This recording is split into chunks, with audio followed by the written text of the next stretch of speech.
Colony காலத்துக்கு முந்தைய காலத்துல இந்தியால கல்வியானது ஜாதி மத அடிப்படையில தான் இருந்திருக்கு. இந்துக்களிடையே பிராமணர்கள் சமூகத்துல உயர்ந்த நிலையில ஆசிரியர்களா அர்ச்சகர்களா இருந்திருக்காங்க. புனிதமான மொழி அப்படின்னு கருதப்பட்ட சமஸ்கிருத மொழியில அவங்க கல்வி பயின்றிருக்காங்க. தொழில்நுட்ப அறிவானது குறிப்பா கட்டடக்கலை, உலோகவியல் இந்த மாதிரி அறிவுத்திறன் பரம்பரையா ஒருத்தங்க கிட்ட இருந்து இன்னொருத்தங்களுக்கு போனது புதிய முயற்சிகளுக்கு தடையா இருந்திருக்கு. இதுல இன்னொரு குறைபாடு என்னன்னா, பெண்கள், ஒடுக்கப்பட்டவங்க, ஏழை மக்களுக்கு கல்வி அறிவு பெறுவது தடை செய்யப்பட்டிருக்கு. கல்வி கற்பதுல மனப்பாட முறைக்கு முக்கியத்துவமும் தரப்பட்டிருக்கு. இந்தியர்களை கல்வி கற்றவங்களாகவும் வலிமை பெற்றவங்களாகவும் மாற்றணும் அப்படின்றத விட காலனி அரசுக்கு இந்தியால நவீன கல்வியை பரவ செஞ்சதுக்கு வேறு சில காரணங்களும் இருக்கு. இந்தியா மாதிரி ஒரு பெரிய காலனி நாட்டை ஆளணும் அப்படின்னா அதுக்கு அதிக அளவுல கல்வி கற்ற நபர்கள் தேவைப்பட்டிருக்காங்க. அதிக எண்ணிக்கையில கல்வி கற்ற நபர்களை இங்கிலாந்துல இருந்து அழைச்சிட்டு வர்றது அவங்களுக்கு சாத்தியமற்றதா இருந்திருக்கு. இந்த நோக்கத்தினாலதான் 1835 இந்திய கவுன்சில் ஆங்கில கல்வி சட்டத்தை இயற்றிருக்கு. இந்தியால அறிமுகம் செய்யப்பட வேண்டிய ஆங்கில கல்வி முறையை வடிவமைச்சவர் D.P. மெக்காலே. காலனி நிர்வாகம் ஆங்கில நவீன கல்வியை வழங்குறதுக்கு பள்ளிகள், கல்லூரிகள், பல்கலைக்கழகங்கள் இந்தியால ஆரம்பிச்சிருக்காங்க.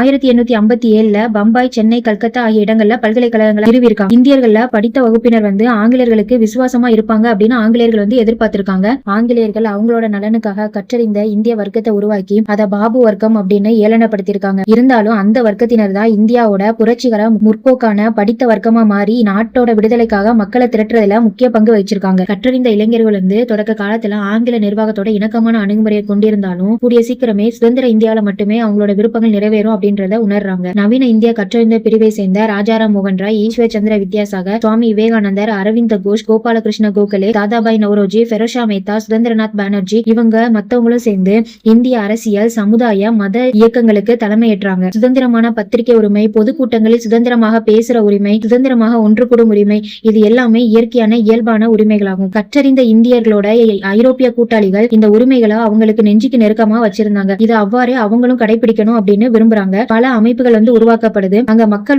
ஒருவரை ஒருவர் சந்திச்சு தங்களை பாதிக்கிற விஷயங்கள் பத்தியும் அம்சங்கள் குறித்தும் விவாதிக்கிறாங்க. இந்த மாதிரி செயல்கள்னால போக்குவரத்து வசதிகள் விரிவாக்கம் அடையுது. இந்தியா முழுவதும் நிறுவப்பட்ட அஞ்சல் தந்தி சேவைகள் இந்த மாதிரி விவாதங்கள் தேசிய அளவுல நடைபெறுவதற்கு சாத்தியமாக்குது. இந்திய மக்களுக்கு நவீன கல்வியை கற்றுத்தர மேற்கொள்ளப்பட்ட தொடக்க கால முயற்சி கிறிஸ்தவ சமய பரப்பு நிறுவனங்களால முன்னெடுக்கப்பட்டதாகும். மதமாற்ற ஆர்வத்துல தூண்டப்பட்ட அவங்க இந்துக்களிடையே நடைமுறையில இருந்த பல கடவுள் நம்பிக்கையும் ஜாதிய ஏற்றத்தாழ்வுகளையும் தாக்கி பேசியிருக்காங்க. நவீன மதசார்பற்ற கல்வியின் மூலமாக கிறிஸ்தவத்தை போதிப்பது சமய பரப்பு நிறுவனங்கள் கைக்கொண்ட ஒரு முறை. மரபு சார்ந்த கல்வி முறையில கல்வி கற்க உரிமைகள் மறுக்கப்பட்ட அடித்தட்டு மக்கள், விளிம்பு நிலை மக்களுக்கு கல்வி பெறுவதற்கு இது ஒரு வாய்ப்பு வழங்கியிருக்கு. மக்கள்ல மிக சிறிய பகுதியினர் தான் கிறிஸ்தவ மதத்திற்கு மாறி இருக்காங்க. ஆனா கிறிஸ்தவம் எடுத்த சவால்கள் பல்வேறு சமூக சமய சீர்திருத்த இயக்கங்கள் தோன்ற வழிவகை செஞ்சிருக்கு.